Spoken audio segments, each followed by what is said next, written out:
एक बार सहस्त्रार्जुन अपनी पूरी सेना के साथ जंगलों से होता हुआ जमदग्नि ऋषि के आश्रम में विश्राम करने के लिए पहुंचा।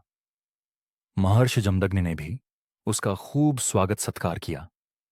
ऋषि जमदग्नि के पास देवराज इंद्र से प्राप्त दिव्य गुणों वाली कामधेनु नामक चमत्कारी गाय थी। सहस्त्रार्जुन ने ऋषि जमदग्नि से कामधेनु गाय की मांग की, लेकिन ऋषि ने गाय देने से इनकार कर दिया।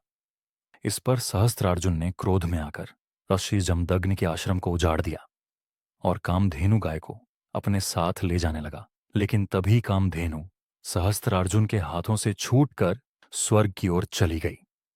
इसके बाद जब भगवान परशुराम अपने आश्रम पहुंचे तो अपने आश्रम को तहस नहस देखकर क्रोध में आ गए और उन्होंने उसी वक्त सहस्त्रार्जुन और उसकी सेना का नाश करने का संकल्प लिया।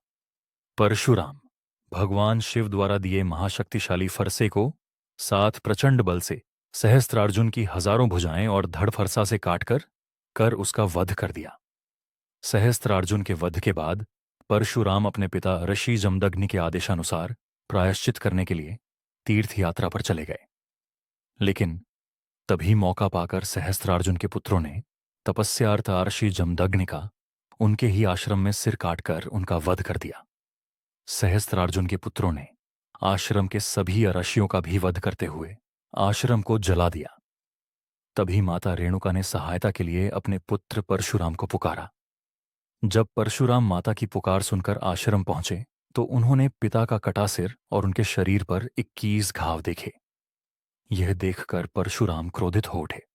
उन्होंने शपथ ली कि वह है वंश का ही नहीं बल्कि समस्त क्षत्रिय वंशों का 21 बार संहार कर भूमि को क्षत्रिय विहीन कर देंगे। उन्होंने अपने इस संकल्प को पूरा भी किया।